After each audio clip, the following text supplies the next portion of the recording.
Welcome to the Workforce Situation Room, where we spotlight some of the promising and innovative solutions that address some of our most pressing workforce and economic challenges.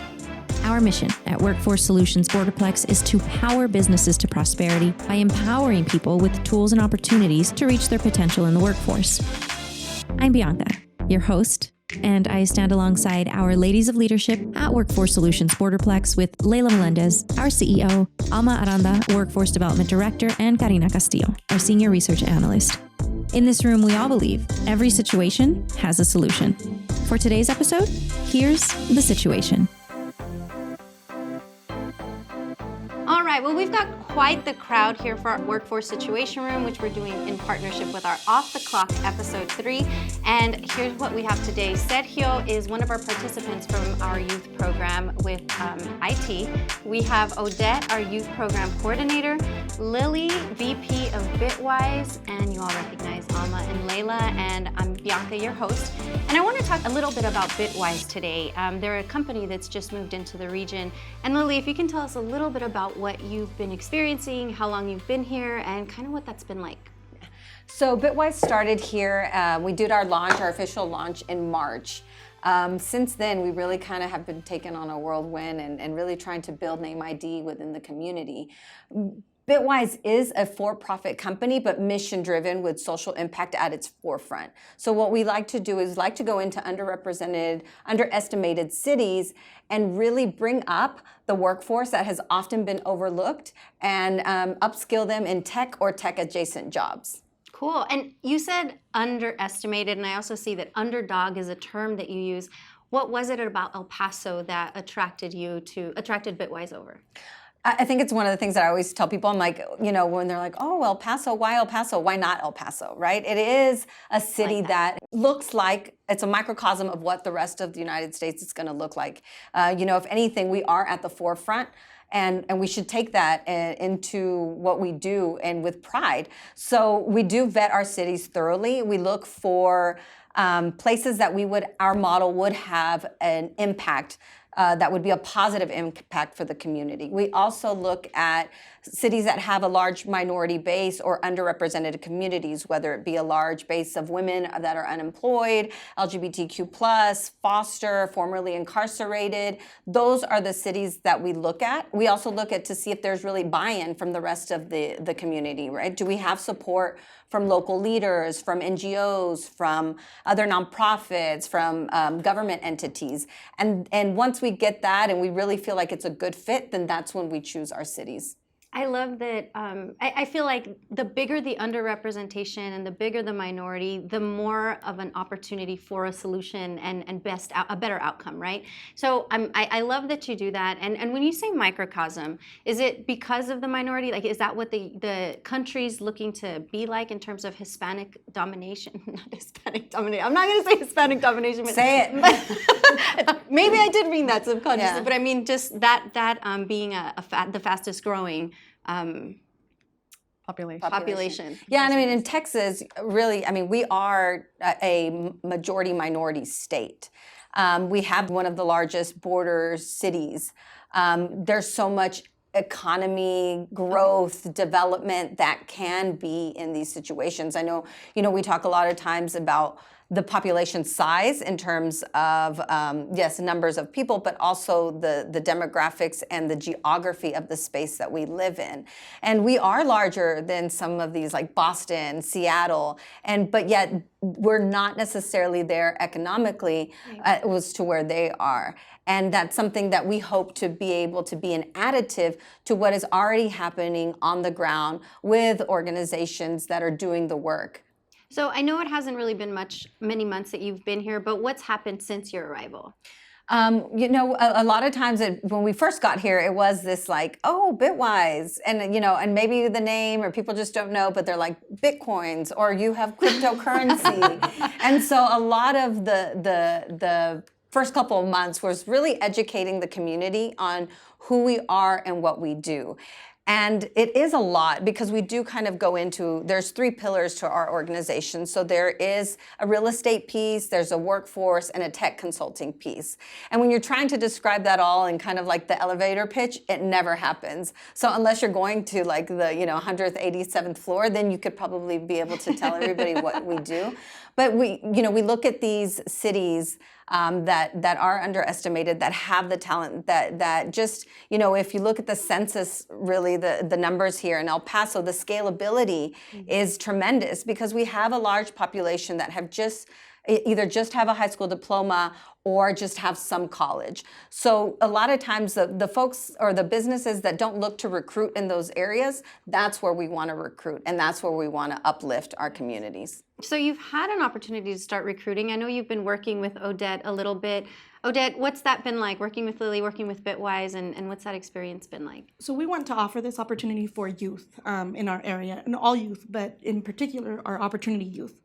We have youth, a large amount of youth that that are not working, they're not going to school, and so we want to make sure that we're giving them opportunities, and Bitwise has been the way for us to be able to do that. We're opening doors, we're opening the opportunity for growth, for dreaming, really, and we started our first outreach was through with foster youth, and so we want to continue offering it to all the youth in our area, and just making sure that they know that there's something more out there. Can you give us a little bit more insight on that first cohort with the foster youth? The first cohort was 3 foster youth that have tried to work in different things and just have not been successful. And so that's an opportunity for them to be able to learn something new, something having to do with technology.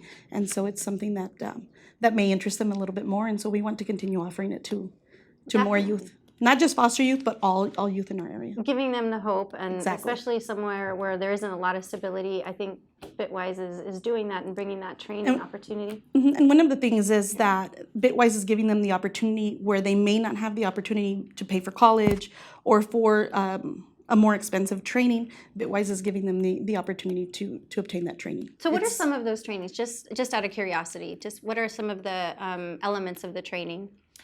For myself? Either one. Yeah. Okay. So, I mean, just to also piggyback off of what Odette is saying, one of the big things that, because of we're working with underrepresented communities, is that sometimes we don't necessarily always see the outcome on the first try.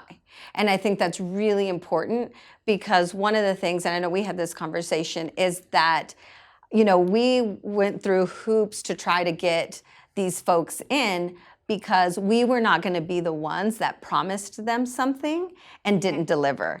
And so I think that's one of the differences that really sets us, a company, apart, is that it's not a number, but it's the long-term investment in uplifting a human and the value that we place in them. We trust them. We say, here, you don't have a laptop, we will provide you a laptop. And then at the end of the course, they call us, we pick them up, we do that. But sometimes they don't necessarily finish the 6 weeks course, but that's okay, right? We say life happens. We're dealing with people that have a lot of barriers. And what does that look like? We say, hey, next time, here's the next time that this happens, that this course, we'll give you another shot. We'll give you as many shots as you're willing to take. But it's also, the onus is not just on us, it's also on you. Because a lot of them haven't had that consistent support and that consistent opportunity, and it goes away as soon as they're punished for it. I'm glad that we're talking about IT and that Bitwise is in that industry, because it is one of our target industries. It's one of our hot jobs, and it's actually something that I believe Workforce Solutions takes pride in. Alma has the Congress cheerleading aspect to it, but we had digital solutions. I'm gonna go on a little tangent just to tell us a little bit about the digital solutions program and how it's integrating into what we're doing with Bitwise and just IT and training for youth overall. Sure. So we launched our digital solutions program back in 2020 with the onset of COVID. We knew that we had a digital literacy skills gap here in the region, but what we weren't sure was how prevalent it was even with our employers. And so that's the premise of the DTS program that we launched. On the basis of that, we really wanted to be very deliberate and kind of do a deep dive into what we can do to kind of really provide more IT related, as you mentioned, tech adjacent opportunities for the region, and just kind of really cast a wide net. So back in the fall of 2021, we heard that Bitwise was coming, and it was like, Santa's coming, So it was one of those things like they're gonna arrive. So everybody was kind of prepping for it, and we were as well. So we had heard about them, what they do, the great success that they've had, and coincidentally, as we started talking to Bitwise, a little bit more, Texas Workforce Commission dropped IT apprenticeship grant. Perfect. So I applied for it. And what does that mean for those that don't know? An apprenticeship grant. So basically, an apprenticeship model is in lieu of going to formal training only, you're kind of learning on the job, right? That's the apprenticeship model. And at the end of it, you actually walk away with something equivalent as a certification, industry recognized certs. And so it's... And the apprenticeship pays well. Yeah, so you're learning on the job, and you're employed by the employer sponsor. That's the apprentice. Okay. So it's a great model right now. It's very popular. It's not going to go away anytime soon. Apprenticeships have existed since like medieval times, right? And when you think about it, but this whole new way of looking at it, beyond just trades, which is actually, it's still really great, but really you can apply an apprenticeship model across several industries and occupations. So once we got the grant that dropped this past August, we have $200,000 to support. And it's not just youth, it's just really the different populations that we serve. Anybody who's interested in going into this pathway, we can fund and pay for the training cost into Bitwise, which is very economic to begin with, but that comes with, the training, any kind of training costs associated. And then it's also statewide funding, which, without getting too much into the dice of that, is you don't have to have like income barriers to qualify. As long as you're able to work in the United States, and if you're a male over the age of 18 and you've applied for select service, you're eligible to be in the program. Nice. And so that's how that collaboration came through. Yes. We got the funding from that apprenticeship grant, and we were able to work with Bitwise. Right. So how does DTS, by the way, the DTS program that Mom mentions, it stands for Digital Transformation Specialist, which is part of the Digital Solutions program. But Digital Solutions expanded from what we were doing with Microsoft and businesses to now working with Right. So youth, we kind of right? kept it going. Yes. And so one of the managers that we had at the time met Sergio when he was a youth participant working at one of our centers. Okay. And when we were going to do like a second phase, our CEO, Layla, wanted us to kind of keep it going. One of the industries that we're going to target with digital solutions was the childcare industry. As you know, with the onset of COVID, that industry completely cracked. And that is the basis of economic development. Right. So we wanted to provide that service to the childcare providers. So we ended up bringing in Sergio as part of one of our leads, got other youth to also provide services to the childcare industry. And so we're going to keep it going. In fact, we're going to launch a third version of that program come January as well. So a digital transformation specialist, which is what Sergio is, now goes to the business, which in this case is a childcare center, and educates the business owner, at how to elevate their business with because one technology. of the biggest things that we have found is, as Odette's talking about disconnected youth or opportunity youth, when you think about the youth, one of their strongest skill set is tech enablement, right? And that is, when you're looking at businesses that don't necessarily have that, it's like solving problem. So Sergio, when I started talking to him and kind of, what do you want to do? He's like, well, I heard about Bitwise, and he's like, that's what I really want to do. So it was a perfect match. While he's working with us on the DTS program part-time, he was able to start the pre-apprenticeship program with Bitwise. You're absolutely right about youth knowing technology. I had to have my mom send me a social security card of my daughter for her registration. My mom couldn't figure out how to do it with the iPhone. She gave it to Ava, and she took a picture and sent me the text. I swear, 4 years old. So I'm just saying, youth. Right. But the reason that they're so polished with tech is that they're using it. They know get through the passwords. They know how to hack our own stuff. And by the time they reach the age of 15, 16, 17, they're beyond it. They've got their own lifetime degree, basically. So now that we have both aspects, we have DTS program and we have Bitwise training. Sergio is just that combination of both. Tell us a little bit about your experience with both programs. I mean, working with us as a program participant and with Bitwise. Yeah, of course.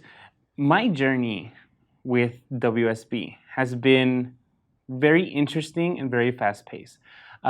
Like Alma mentioned, I came on just as what we call the work-based learning. Kind of like an internship, but it's, you know, it's paid and there's learning, and of course I got a wage from it. Well, that's how I came on, and when I came on, it was working with the youth program, you know, talking to the youth, my generation, kids my age, from like 18 and up to about the 24, 25-ish range. That's how I started. And through that, I learned a lot. I believe they chose me because of my age and because of my experience. Like we were talking about earlier, my generation is very, we don't know what we want, right? We don't know what we're doing. I mean, you know, it's been a while since I graduated high school, and I remember back then I didn't know what I was going to do after I graduated. Was I going to go to college? Was I going to join the military? And I saw a lot of that in the kids that I spoke to. So that was really eye-opening and engaging. Well, moving on, eventually I got approached by Alma and the previous manager, and they asked me if I wanted to do the tech industry, because I had come to Workforce and I heard the first thing I heard was of Bitwise. That's the first thing I had heard of. So I was like, yeah, let's give it a shot. They were gonna give me the training, and it was gonna be paid for, thankfully, and it's been a really great learning experience. With Bitwise alone. Through DTS, it's been a whole other ballgame. I don't have any children of my own, so I didn't know anything about the daycare industry. So I kind of went in blind, but it was tech, so I had that to kind of back me up. And cool. I've learned so much in the past couple of months, just going with my clients. And what I did and what we do is we go in and we do an initial consultation. It's just a conversation. It's like a one-on-one or a one-on-two, depending on the directors and managers. And they go in and thinking that I'm going to sell them something or it's going to be an interview. But I sit down and I tell them, no, look, we're here to help you out. I know that COVID hit everybody hard, especially the childcare industry. Let's just have a conversation, see what is lacking in the business or what COVID kind of took away. How can we help? How can we provide the means to for your business to keep going, at the same time to transition into a more technological space? El Paso being the Borderplex area, we're right next to the border with Mexico. I mean, a lot of these business owners, they're of Hispanic, they're Hispanic. So over there in Mexico, it's a very different lifestyle, especially, the older generation, right? And so a lot of them don't know, like, they have computer basics, but it's like how to start the computer and how to open Word, right? They don't know how to manage finances or do social media marketing, or even how to start like a simple Facebook page. To me, I've been doing it all my life, but for my clients, it's a little bit newer of a ball game for them. So I've had the very blessed opportunity to not only learn the tech field for my own sake, but to be able to help others and in a way give back to my community, because I'm Hispanic. My parents are immigrants. I was, first generation born here. So it's like, I see it in two ways: giving back to my community and also like kind of giving back to my roots. And at the same time, I mean, I benefit from it because I'm learning more and I'm getting more involved into the tech industry. I love that. No, so was this, and Leila, maybe you can answer this. Was this intentional with obviously getting youth, taking advantage of their expertise that exists, but them understanding the importance of childcare even before they have kids? Like, was that an intentional thing, or is that just kind of something that happened as an extra icing on the cake? Yes and no. Okay. So I'll say yes, because I can see And this is where I think my experience, and having been also born and raised and educated in this community, I have seen and heard the challenges that we have faced all my life. But I see them as the reason why they are opportunities. So I can see the long-term ability of this problem and that problem. If you point them at one another, they might solve one another without knowing. But I think that this is where successful communities have done this really well. We have historically seen these as challenges, and well, yeah, but this, yeah, but that, and I've lived that. I think successful communities and where we are now is we are saying, because of this, we can then do this. Completely flipping those challenges on their head and using them as assets. But really understanding, it's really important for us as a workforce board to understand the complete needs of those assets, of our population, of our people, understand them, not just from a count and a data perspective, but really understanding their needs, their wants, and what they are missing. And then we can then match their desires and purpose with necessity. And so as those things start to happen, we can say we have a need here in one industry, that's childcare, and these are business owners that have owned these businesses for a long time, that have been ignored, for lack of a better phrase, that may or may not have tech ability. And we've got a population that just naturally has that. And as they're helping, they are also getting this perspective of early education, right? And so if I would have told Sergio, I want you to also learn early education, I'd be like, what? That's a little bit too much, too fast. That's a little overwhelming. That's not the objective. Just get in there, fix the solution. And as that relationship and time goes on, there's organically problem solving that's going on. He's getting a different perspective in early education, the value and the importance of education. The business owner is understanding this generation. My generation, we roll our eyes at them. These young people, all they want to do is be on your phone. So we can criticize up until the moment we can't print, then they're our best friend, right? So I think that in that relationship also is a improvement of that generation gap. It's no longer as big of a gap because folks that have been running businesses and have been running the community are starting to see the assets that are coming in, literally our next generation, our next force. So I can see it, but it's not necessarily everything I laid it out on the table at once. It's like an organic byproduct That's of right. the solutions combining. And we say this often, you say problem solving problems, and I want to call it a situation solving a situation, but that was a beautifully orchestrated, that ultimate, you learning childcare and the importance of childcare, which, like you said, is the foundation of economic prosperity. There's no other way you could have taught economics to a youth. I won't call you a youth. I'll call you a young man. Right. I hate that word. But high school economics class for me was not anything interesting whatsoever. I remember. But you know what? Something really quick, Bianca, because it's really important, because we talk about youth and we use our workforce language. So just, for everybody listening, it's important to say, when we refer to youth, it's ages 16 to 24. So of course, a lot of people that are 18 and over are not going to consider themselves youth at all. So just so they know that's, we're targeting that population as well, and we want them to. 16 to 24. Yes.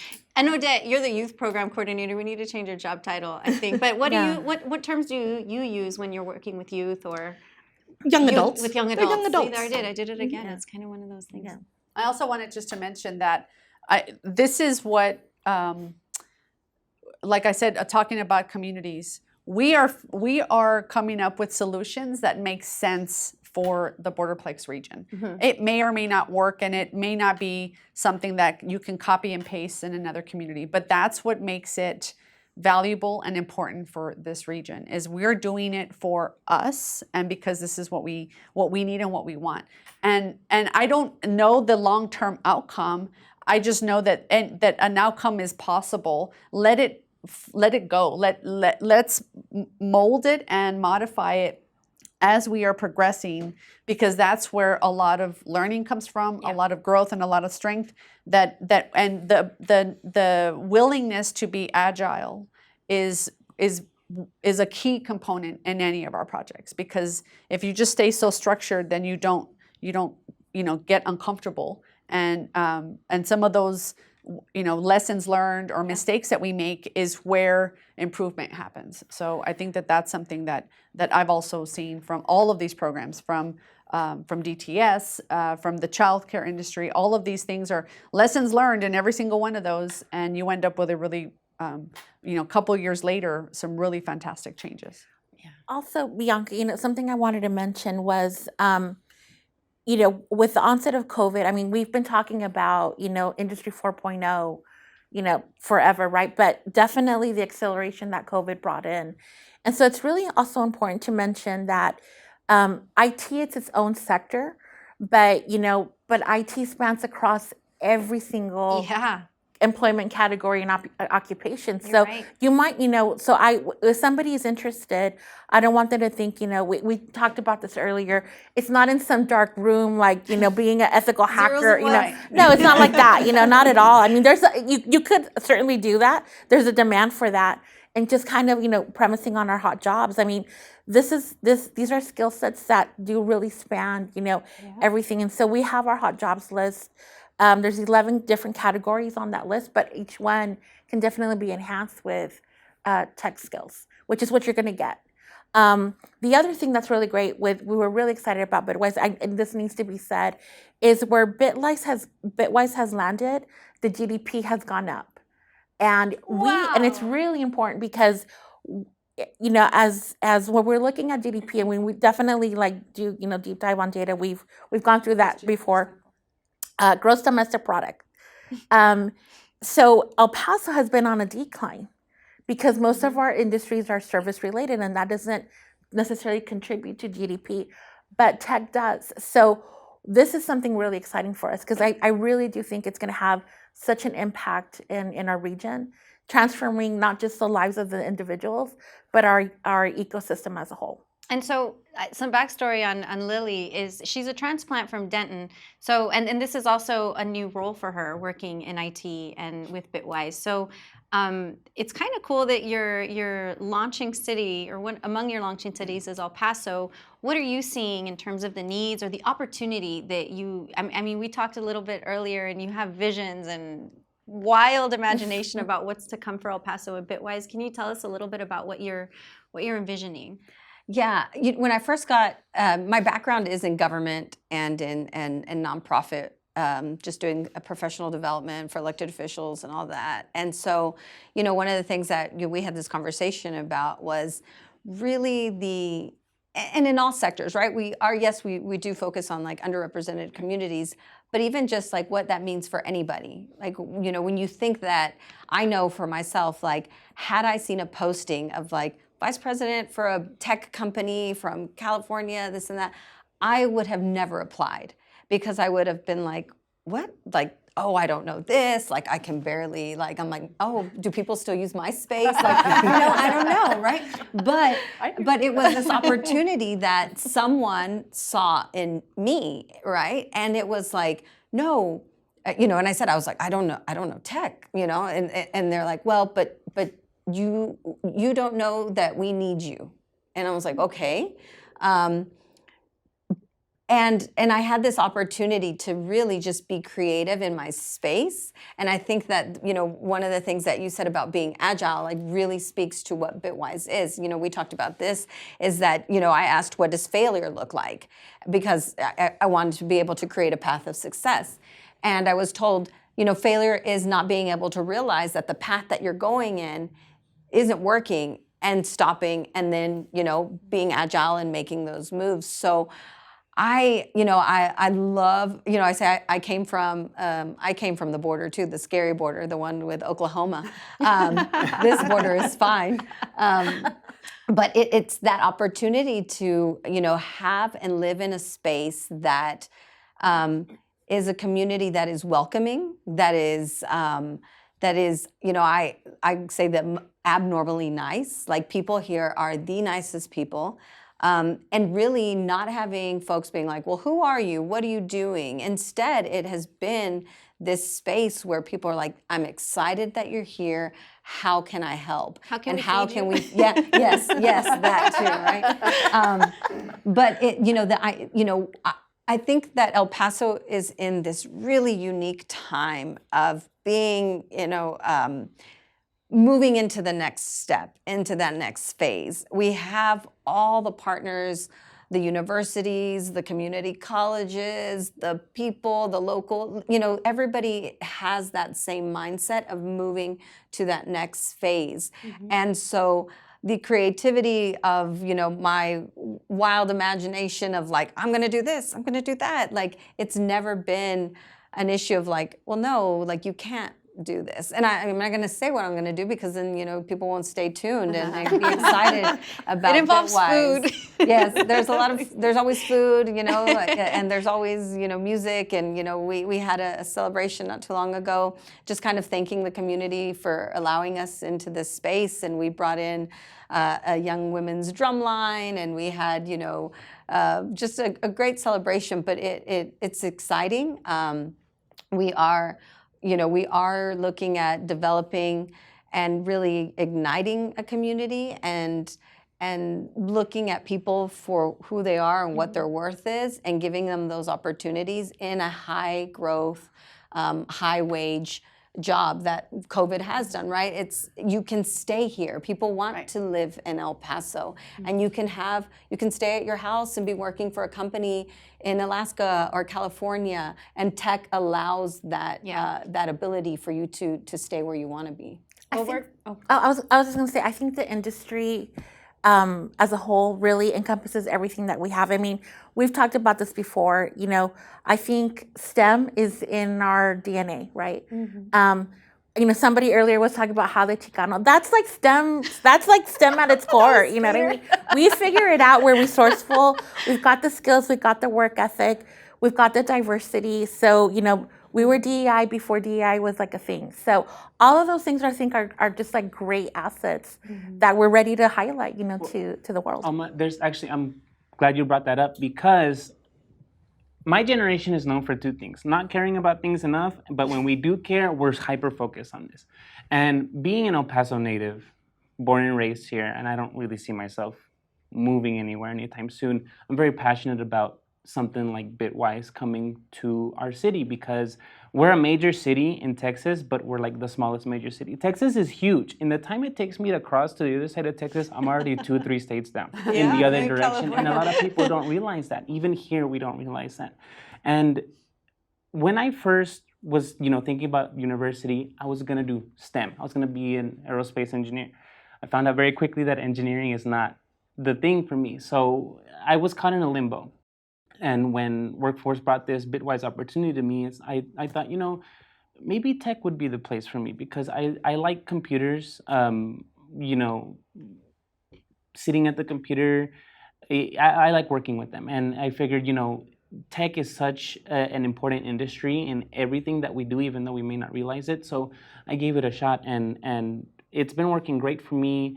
And I'm super excited to see what is going to come to El Paso in the future, because I'm already, I'm older now, but I think of like my little brother. My little brother's 10, and if you thought my generation is crazy with technology, you should see this kid. This kid is already playing Xbox at like 8. He's got the virtual reality. It's crazy. Like, it's crazy how much he knows. I can only imagine when he's my age where he's going to be, and that those kind of industries coming to our area that we've never seen before, it's going to be a huge game changer. It's going to be great for us, yeah. That is so exciting, just to hear your perspective on that. And we're excited for the partnership with you, Lily, and what's to come, and the future stuff with Cohort. So if anybody that's watching or listening is interested in joining the Bitwise situation, what can they do? Who can they call? They can go on our website, bitwiseindustries.com. I think that we are a very loud company and community. So I don't, we will be having our temporary and permanent spaces in the downtown areas. And it is a community space, which is what is our biggest thing, is we thrive ourselves on being part of the community. Like we exist because of the community. So, our doors are open for folks to come in. Like I said, we'll be in the downtown area. Come to Workforce also. Yeah. As you make your way through, we have locations we'll throughout have the maps city. that have like scavenger hunt pit stops, But you'll see us around. You'll definitely see us. You'll hear about us, and like I said, go on our website. We always have information on there as well. Very exciting. Okay, well, this was a great conversation. I feel like it's not going to be the last, especially after we do more cohorts with you all. So thank you all for joining us. Thank you, Sergio, for your perspective. Thank you That's for the great. invite. I We'll have to appreciate bring it. you back. Thank Good you. luck with everything. Yeah, Thank so you. much. Thank you. Thank you all for watching and for listening. And if you all need more information about Bitwise, head over to our website, borderplexjobs.com. You can hear the full podcast on our at the Workforce Situation Room. You can find us on Apple, Spotify, any of the other podcast stations, or you can also find us on YouTube. So till next time, thanks again. We're eager to hear your feedback. Find us on Twitter and LinkedIn and let it out. We don't always have a choice in the situations we face, but you do have a choice in subscribing to solutions. Join the Workforce Situation Room on your favorite podcast platform and hit subscribe, where you'll find a solution to every situation. The best way to serve the community is to get real and understand the pulse of the Borderplex. Till next month.